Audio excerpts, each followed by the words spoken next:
estábamos viendo lo que era parte de las características de lo que era parte de lo que es el préstamo mercantil. Entonces, vamos a seguir con los que quedaron pendientes. Estábamos viendo el detracto sucesivo. ¿Quién estaba dando el detracto sucesivo? Sí lo terminó de dar, creo. El detracto sucesivo decía que era un préstamo que prácticamente se daba a lo que vendría siendo un tiempo largo. Es decir, la prestación que se otorgaba se estipulaba a gran plazo para que obviamente lo que era el deudor pagara en un momento determinado. Cuando se da a largo plazo, pues obviamente que nosotros pagamos más por el tipo de préstamo que se nos hace, porque es a largo plazo, se estipula más interés, se nos hace un poco más tardado en el aspecto de lo que vendría siendo el tiempo, pero está más alargado como para poderlo yo pagar en este caso. Dice que aquí se podía hacer a través de depósitos, a través de prestaciones o también podía ser a través de devoluciones. Ese era el detracto sucesivo. El bilateral, ¿a quién lo iba a dar el bilateral? ¿Nadie? Miguel. Miguel. Adelante. Miguel. Dice, un contrato bilateral es aquel contrato en el que las partes tienen obligaciones mutuas o recíprocas. O dicho de otro modo, una parte debe a la otra, como por ejemplo en contrato en que una parte se obliga a dar o hacer algo y la otra parte se obliga a pagar por ello. Un ejemplo común son el contrato de compraventa, donde una parte entrega a un bien y la otra a pagar por ese bien. El contrato de trabajo, donde una parte se compromete a prestar un servicio personal y la otra se compromete a pagar un sueldo en contraprestación de ese trabajo. La definición de contrato bilateral en su forma más elemental encontramos en el artículo 14.496 del Código Civil. Gracias, Miguel. La mayoría de los contratos, de todo, sería así nada más. Eso sería todo. Sí, gracias, Miguel. O sea, aquí se forman dos partes, lo que viene siendo el compra y la venta, el comprador y el vendedor. Tú le vas a comprar y obviamente te entregan lo que vendría siendo tu venta. Podríamos poner aquí el ejemplo de un automóvil. Cuando vas a comprar un automóvil, sea usado, sea nuevo, obviamente se hace un contrato de compra-venta, en donde el que te está vendiendo te otorga prácticamente lo que tú estás adquiriendo. En este caso ponemos como ejemplo lo que vendría siendo un automóvil. O como ejemplo que ponía su compañero Miguel, el del trabajo, cuando se hace un contrato en donde tú vas a prestar el servicio y por prestar ese servicio, obviamente se te tiene que pagar lo que vendría siendo tu parte de remuneración que te toca por haber prestado lo que vendría siendo ese servicio. Gracias, Miguel. El real. ¿A quién le tocaba el real?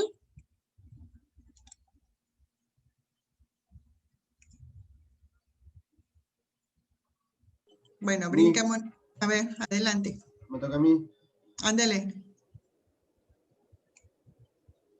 Dice, el contrato real es aquel para cuya perfección se necesita la entrega de la cosa que constituye su objeto. Se trata de una categoría de contratos más que una especie de contrato en particular. Contratos como el mutuo, el depósito o la prenda son especies de contratos reales, en que la entrega no es el resultado del cumplimiento del contrato, sino que es el presupuesto de su propia existencia, es el requisito de su perfección, el hito que inicia la eficacia del mismo. Si bien el contrato real supone el consentimiento de las partes contratantes, como en todo contrato, aquí además se requiere la entrega del objeto con carácter de requisito esencial. Ok, gracias, Neri. Aquí es más que nada el consentimiento de las partes. ¿A qué se refiere con consentimiento de las partes? A que ambas partes estén de acuerdo en lo que vendría siendo lo que se estipule en el contrato, ¿sí? Por eso se hace un contrato de compraventa en donde se estipule, bueno, te voy a dar por tanto este producto o este artículo o este automóvil, esta casa, pero tú me vas a pagar cierto interés. ¿Por qué? Porque solamente me vas a dar una parte de lo que es el costo o del valor, en este caso del producto, y después lo demás me lo vas a ir pagando en ciertas partes. Pero ahí ambas partes tienen que estar de acuerdo, ¿sí? Tanto el prestador como el prestamista. No nada más el que te va a dar o que te va a prestar, sino que también el que te va a pagar debe estar de acuerdo en lo que se estipule dentro de lo que viene siendo un contrato. ¿Ok? Y el último que vendría siendo el oneroso.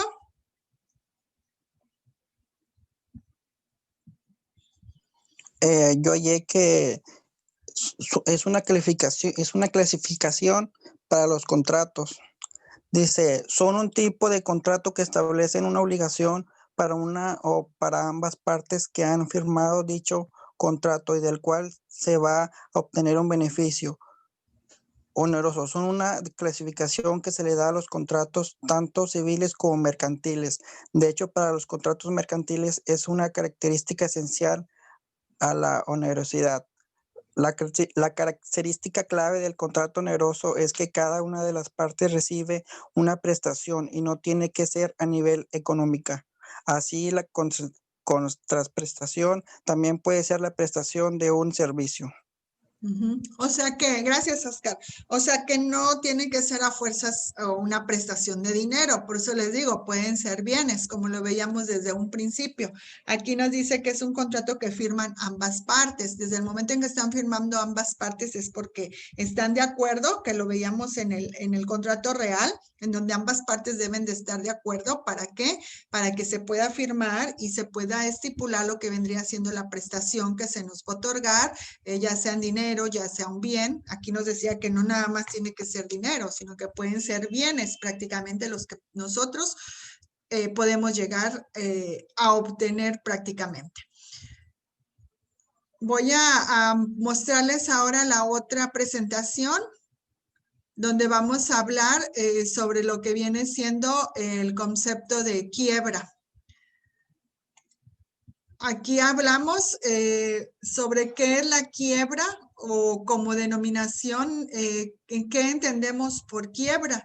Y tenemos aquí que una quiebra la consideramos como una bancarrota y que es una situación jurídica en la que una persona, ya sea una persona física, empresas o instituciones que están consideradas como personas jurídicas, no pueden hacer frente a lo que serían los pagos que deben realizar, es decir, a un pasivo exigible, porque estos son superiores a sus recursos económicos disponibles, es decir, es superior al activo que ellos están recibiendo.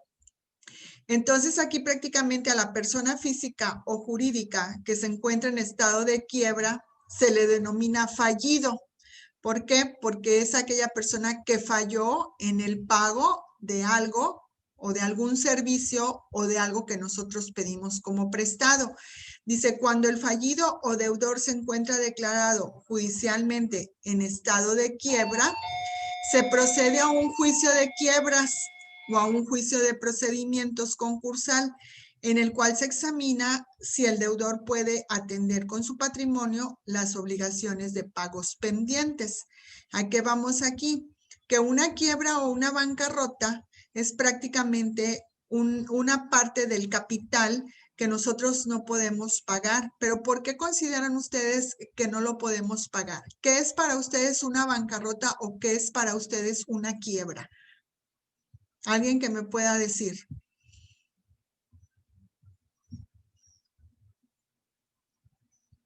Les pregunto.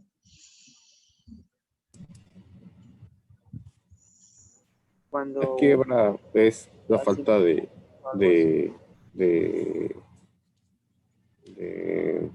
liquidez, ¿no? O sea, cuando ya no tienes manera de cubrir los costos, los gastos, así como los servicios. O sea, no hay manera de poder regular una economía en un negocio o personal. Falta de liquidez, ya sea personal o en un negocio. Exactamente, Miguel.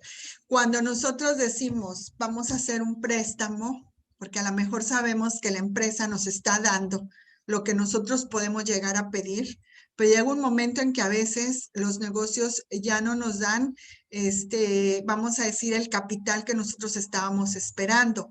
Entonces, prácticamente es cuando hay falta de liquidez dentro de lo que viene siendo una empresa. Falta de liquidez se refiere a cuando no tenemos el capital adecuado para nosotros poder pagar lo que vendría siendo la parte que nos corresponde por aquella prestación que nosotros mismos hicimos.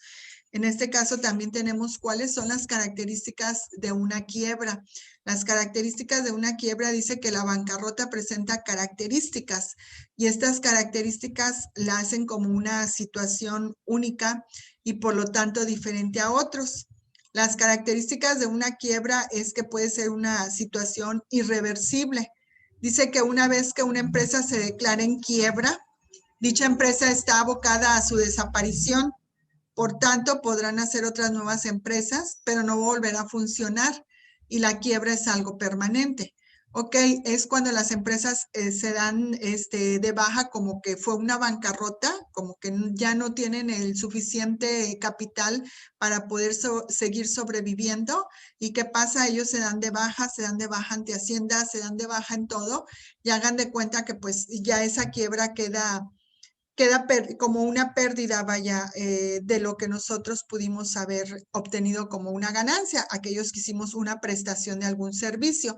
Entonces, esta quiebra ya no la podemos nosotros, o esta deuda, vaya, ya no la podemos nosotros recuperar. ¿Por qué? Porque es una empresa que se fue a la quiebra, es una empresa que ya no existe y que obviamente fue pérdida para nosotros. Dice, los activos son menos que los pasivos. El total de activos es otra de las características de una quiebra, son los muebles, los edificios, los efectivos, las naves. Es menor que las deudas que se deben, como préstamos, hipotecas, pagos pendientes. ¿Qué pasa aquí? Que obviamente cuando la empresa se considera que ya está en bancarrota, ¿qué hace? Pues a lo mejor puede vender parte del total de sus activos. Es decir, pueden vender muebles, puede vender edificios. ¿Para qué? Para hacer el pago por esos préstamos o esas hipotecas o pagos pendientes que tiene. Cuando prácticamente la empresa ya se dio en bancarrota, puede hacer ese tipo utilizando ese tipo de opciones para hacer el pago de la deuda que tenía o que está teniendo, ¿sí? Otra de las características es que afecta a la totalidad de la empresa. Lo que quiere decir que un concurso de acreedores afecta jurídicamente a toda la empresa, independientemente si puede vender filiales que pasen a manos de otros titulares y obviamente eludan a la situación de bancarrota generalizada.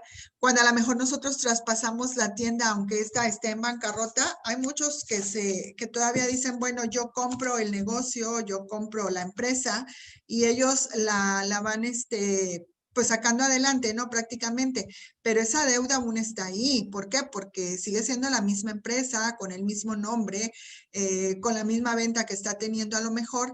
Entonces, ya la deuda pasa a otros dueños, ya no al que teníamos como primer dueño prácticamente en lo que viene siendo la deuda de la prestación de los servicios. Otra de las características es que está tipificada legalmente.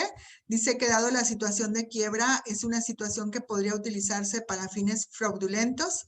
De esta forma se pretende que la situación de quiebra sea objetiva y no subjetiva. De manera general, podemos establecer dos posibles situaciones de quiebra. Una de ellas es conseguir un aumento de capital, de modo que los activos igualen o superen a los pasivos, es decir, tener el dinero para yo poder pagar esa deuda. O bien que los acreedores perdonen la deuda. Es difícil, ¿no? Es decir, que nos quiten una deuda cuando a lo mejor la deuda es inmensa. A lo mejor no la quitarían siempre y cuando nosotros otorguemos un bien inmueble. Ya no sea a lo mejor un capital, sino que sea a lo mejor un terreno, o sea un automóvil, o sea los bienes que tengan valor dentro de lo que es la empresa. A lo mejor así es como un acreedor podría quitar la deuda, pero así quitarnos la deuda así porque sí, pues como que está difícil, ¿no? Todos vivimos de lo que viene siendo prácticamente el interés, de las prestaciones que tenemos, etcétera. Dice, como vemos, la quiebra es una situación pues que se considera bastante compleja, ya que por definición los recursos no alcanzan para cubrir las deudas. Para poder priorizar el pago a los acreedores, generalmente se establece un procedimiento en donde se designa un administrador, que es el que obviamente se encarga de administrar los recursos disponibles y determinar el pago a acreedores. Cuando no hay bancarrota en una empresa, cuando no hay quiebra, quiere decir que la empresa está trabajando pues de una manera, podríamos decirlo, bien administrada. Pero cuando ya la empresa se va a quiebra, quiere decir que no una buena administración, que obviamente ya no hay pagos a acreedores, ya no, la administración ya dice que no cuentan con los recursos disponibles para hacer esos pagos. Entonces, ¿qué quiere decir ahí? Que fue una empresa mal administrada o un negocio mal administrado. Es cuando le llamamos que se van a quiebra, se van a bancarrota prácticamente. Aquí tenemos que en sí ya la quiebra es aquella situación en la que se coloca a un comerciante que estando en estado de atraso, cesa en el pago de sus obligaciones mercantiles y a la imposibilidad de continuar con su negocio. Ya al nosotros decir estamos en quiebra, es difícil poder decir voy a seguir con el negocio. ¿Por qué? Porque pues ya no tenemos el capital adecuado, ya no tenemos ni para pagar a los trabajadores. Dice, entre esto tenemos un requisito que determina cuál es el estado de la quiebra. El estado de la quiebra es la cualidad que tiene el comerciante como deudor, que no haya estado en atraso y que no haya cesación de pagos. Eso es que no existiría una quiebra en la empresa, siempre y cuando se cumpla con esos tipos de requisitos. Pero ya cuando hay atraso en los pagos, cuando hay cese en los pagos, entonces podemos decir que es un estado de quiebra ya para lo que es la empresa. Tenemos que existen 3 tipos de quiebra, lo que es la quiebra fortuita, la culpable y la fraudulenta. La que se considera como fortuita es la que se ocasiona por causa imprevisible o impredecible, es decir, una fuerza mayor que lleva al comerciante a cumplir con sus obligaciones y a finalizar sus operaciones. Es decir, yo cumplo con las obligaciones, es decir, pago mis deudas porque sé que la empresa definitivamente no me está dando lo que debe dar o el negocio. ¿Y con qué fin hago de pagar todas mis obligaciones? Pues con el fin de finalizar ya mis operaciones, de cerrar mi empresa porque ya no está redituando lo que yo estaba esperando, pero sí paga él prácticamente lo que viene siendo su obligación, liquida lo que viene siendo parte de su obligación. La culpable es la originada por falta de prudencia o negligencia de los administradores del negocio. Ya es cuando ahí se le echa la culpa a alguien porque se fue la empresa a quiebra. Prácticamente, pues es por el administrador, como les decía en el punto anterior. Si no hay una buena administración de la empresa, pues obviamente que la empresa no va a tener una administración de cuánto capital es con el que cuenta, qué es lo que debemos, cómo hay que pagarlo. Eso es a lo que le llamamos una mala administración dentro del negocio. Y la quiebra fraudulenta es aquella originada por actos dolosos del comerciante en perjuicio de sus acreedores. Es cuando no se firmó a lo mejor ningún documento ni nada y obviamente viene aquella persona que nos hizo la prestación de un dinero y nos dice, no, pues me tienes que pagar el doble o lo triple porque tu deuda ya pasó del tiempo que habíamos estipulado. A eso es a lo que le llaman como el fraude, ¿no? Cuando la persona prestamista está viviendo de lo que vendría siendo la parte fraudulenta. En este caso, afecta a lo que viene siendo la parte del comerciante. ¿Por qué? Por sus actos dolosos que está haciendo hacia lo que viene siendo el acreedor. Dice que el comerciante, por medio de un escrito que va dirigido ante un juez, obviamente que da a conocer cómo se van cesando lo que viene siendo prácticamente los pagos. Aquí más que nada nos da a entender que nosotros Obviamente, cuando hacemos una prestación, tenemos que declararnos, o que debemos una prestación, tenemos que declararnos en quiebra. ¿Para qué? Para que no nos afecte en un futuro cuando nosotros volvamos a implementar lo que vendría siendo un negocio o volvamos a hacer alguna prestación. Al declararnos en quiebra, podemos decir que ya no quedamos como personas, de deuda, o que no quedamos como una persona que quedó mal en lo que vendrían siendo los pagos por las prestaciones que nos hicieron. El otro punto es la insolvencia. ¿Qué es la insolvencia o qué entendemos por insolvencia? La insolvencia pues es la capacidad que tiene una persona física o jurídica para hacer frente a sus obligaciones financieras. Esta persona pone de manifiesto su incapacidad para devolver la deuda que ha contraído. Dice que cuando una empresa es insolvente se enfrenta a un grave problema, ya que tiene deudas y que no las puede pagar.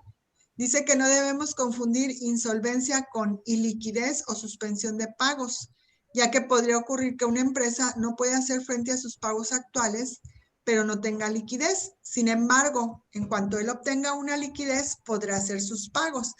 La insolvencia no quiere decir que ya es porque no vamos a pagar nosotros la deuda, sino que podemos decirle nosotros al prestatario que nos espere a que nosotros podamos tener una liquidez y así poder hacer frente a la obligación del pago por el impuesto que estamos prácticamente pues debiendo, ¿no? En este caso, dice, cuando una empresa es insolvente, además de no tener liquidez, tampoco puede responder con su patrimonio. Pues obviamente, si no hay dinero, no hay ni forma de poder avanzar, ni de decir, bueno, ¿cómo puedo yo surtir mi mercancía? ¿Cómo puedo hacer un préstamo si yo ya no tengo liquidez para poder estar pagando las deudas que he creado y que puedo volver a crear al ver que no tengo mercancía para vender o ofertar lo que vendría siendo el producto? ¿Cómo se clasifica la quiebra? Bueno, es lo que veíamos ahorita ya en el esquema y vemos cuáles son los órganos de quiebra. Y los órganos de quiebra es donde existe un juez y existe un síndico, en donde el juez debe vigilar el manejo de la quiebra y debe asegurar que todos los documentos y los bienes del quebrado que afecten aún más la situación de la quiebra. Aquí es donde prácticamente es una persona, podríamos llamarla como que el administrador de la empresa, en donde debe estar vigilando prácticamente cómo se está manejando lo que viene siendo la quiebra de la empresa. Y el síndico, que es el que se encarga de administrar los bienes del quebrado. Es decir, cuando ya pertenecemos a una cámara de comercio, a una cámara de la industria o cuando pertenecemos a instituciones de crédito. Muchas veces cuando pertenecemos a este tipo de instituciones o a este tipo de cámaras, obviamente que nos ayudan, muchas veces nos ayudan a las empresas a que nosotros podamos seguir adelante. Aunque nos hayamos declarado en quiebra, ellos nos pueden ayudar para nosotros poder pagar lo que vendría siendo esa deuda. Claro que nos comprometemos a que cuando tengamos liquidez en la empresa, poder nosotros hacer los pagos prácticamente que tenemos pendientes para seguir adelante con lo que vendría siendo mi empresa. ¿Hay alguna duda, hay alguna pregunta sobre lo que viene siendo la quiebra? ¿Alguien que quiera agregar algo? No, todo bien, profe. Todo entendible. Ok. Esta sería la segunda clase. ¿Está presentando alguna diapositiva? Porque estoy viendo características aún. Ah, ya habíamos visto los clasificación. Se trabó entonces. ¿No vieron esta, lo que es la quiebra? ¿Ya cambió? No cambió. No, se quedó ahí en características. Fíjense que como que llegó un momento en que se cicló, ¿verdad? Déjenme volver a compartirla. ¿No cambió? Ahí están las características. Ya, ahorita ya cambió. Ah, ok. Esto es lo que vimos, lo de la quiebra. Vimos cuáles eran los tipos de quiebra, la fortuita, la culpable y la fraudulenta. Y vimos la insolvencia, cómo una empresa se puede crear como insolvente pero que obviamente la insolvencia con iliquidez o suspensión de pagos dice que no quiere decir que no haya una manera de cómo pueda pagar prácticamente lo que viene siendo la empresa esa deuda que tiene, porque posteriormente se puede crear, se puede dar como solvente y puede seguir haciendo lo que vendrían siendo sus pagos. Y veíamos cuáles eran los órganos de quiebra, que eran los últimos que les explicaba, en donde les decía que debía estar un juez y un síndico, en donde el juez vigilaba el manejo de la quiebra y el síndico trata de administrar lo que viene siendo los bienes del quebrado. En este caso, yo les comentaba que cuando las empresas pertenecen a un tipo de industria o a un tipo de cámara, muchas veces estas industrias o estas cámaras apoyan a lo que viene siendo la parte de la empresa para que puedan liquidar la deuda y obviamente la empresa queda endeudada con esas cámaras o con esas instituciones de crédito, pero ya no queda endeudada a lo mejor con otro tipo de persona, sino que es una ayuda que dan ese tipo de instituciones para que la empresa pueda seguir adelante, ¿sí? Cuando ya ella registra una liquidez, pues va pagando lo que viene siendo su deuda. Esto es lo que les decía yo que era la segunda clase del día de hoy. Ahorita vamos a ver la tercera. No sé si tengan alguna duda, alguna pregunta hasta aquí.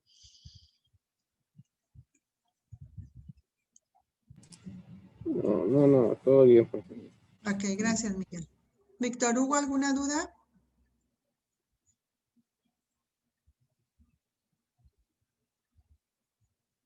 Víctor Hugo. No, maestra, ¿dudas? ninguna. No. Oscar, No, ninguna. Rolando, ¿preguntas? Andrómeda, ¿alguna No, pregunta? profe, no. Ok, gracias. Andrómeda, ¿alguna pregunta sobre lo que es la quiebra? No, maestra. Ok, No, Neri. maestra. Aquí estoy. Sí. Sí No, estoy escuchando. todo bien. Isabel, Alfonso, ¿dudas, preguntas? No, todo bien, profe. Bueno, ok. Ahorita regresamos a las 12 para ver la siguiente clase, ¿sí? Volvemos a entrar con esta misma, con este mismo link. No puede ser antes, son 11:30. Bueno, si quieren a las Puede ser antes 11:40. o a las 11:40. 11:40 para acabar Sí. antes. Ok, está bien. A las 11:40 regresamos. Ujú. Ok.